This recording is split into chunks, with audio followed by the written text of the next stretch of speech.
கவலை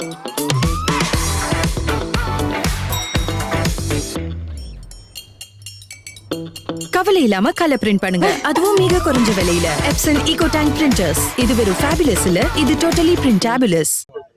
வணக்கம், நான் மதுரை மாவட்டத்திலிருந்து நேத்ரா பேசுகிறேன்.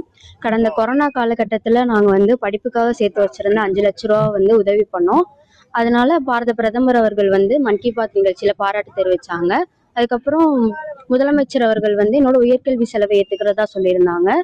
நான் 10th படிக்கும்போது என்னோட உயர்கல்வி அந்த கல்வி செலவை முதலமைச்சர் பணம் அனுப்பிட்டாங்க.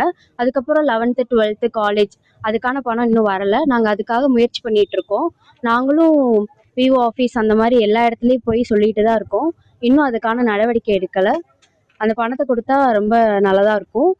நாங்கள் இதுக்காக கோயம்புத்தூரில் சேர்த்து பெரிய இன்ஸ்டியூட்டில் படிச்சுட்டு இருக்கேன். இதை நம்பி தான் நாங்கள் படிச்சுட்டு இருக்கோம். அதுக்கு உதவி பண்ணால் ரொம்ப நல்லாயிருக்கும். தமிழக அரசு இந்த உயர்கல்வித்துறைக்கான அந்த அமௌண்ட்டை தரதுனால உங்களோட கல்வி பாதிப்பு எதுவும் ஏற்படுதா?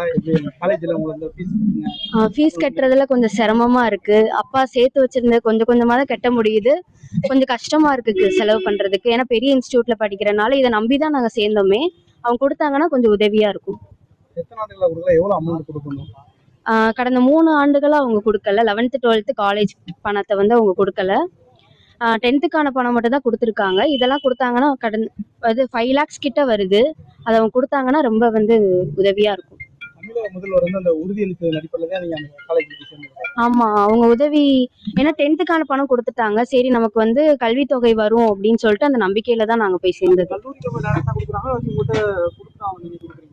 அவங்க எங்களுக்கு டைரக்டா கொடுக்குறாங்க. நாங்க அது காலேஜ்ல பே பண்ணிடுறோம். 10th கொடுத்துருந்தாங்க. 24,000 10th பணத்தை கொடுத்துருக்காங்க. என்ன காரணத்தால டிபார்ட்மெண்ட் மாதிரி எதுவும் சொல்றாங்களா? இது ரீசன் சொல்றாங்களா? அதிகாரிகளை சந்திச்சு கேட்கணும். இல்ல, எந்த காரணமும் சொல்லல. நாங்க அதுக்கான ஸ்டெப்ஸ் எடுத்துட்டு தான் இருக்கோம். அவங்க வந்துரும்னு சொல்றாங்க. ஆனா இன்னும் அதுக்கான பணம் வரல. மாவட்ட ஆட்சியர் எதுவும் சந்திச்சு மனு கொடுத்துருக்கீங்களா? அது நாங்க அடிக்கடி போய் மாவட்ட ஆட்சியரை பார்த்து நாங்க விசாரிச்சுட்டு தான் இருக்கோம். மனுவும் கொடுத்துட்டு தான் இருக்கோம். கொரோனா காலகட்டத்துல நீங்க சிறு சேமிப்பு வச்சிருந்த 5 லட்சத்தை கொடுத்தீங்க. பாரத பிரதமர் பாராட்டினார் மாதிரி சொல்றீங்க. இப்போ இந்த பணம் இல்லாதனால எந்த அளவுக்கு உங்களோட கல்வி பாதிப்பு ஏற்படுது? பாரத பிரதமரே பாராட்டினார்ல? அதான் பாரத பிரதமர் பாராட்டினா. நாங்க எந்த எதிர்பார்ப்பும் இல்லாதமா தான் நாங்க அந்த 5 லட்சத்துக்கு கொடுத்தோம். எதிர்பார்க்கல. பணம் முதலமைச்சர் உயர்கல்வி செலவை ஏத்துக்கிட்டதா சொன்னனாலதான் இப்படி ஒரு இன்ஸ்டிடியூஷன்ல போய் சேர்ந்தோம். அந்த நம்பிக்கையில தான் நாங்க போய் சேர்ந்தோம் அவங்க தருவாங்கன்னு. மற்றபடி வேற ஒன்றும் இல்லை. எந்த ஒரு எதிர்பார்ப்பதோட நாங்கள் செய்யலை.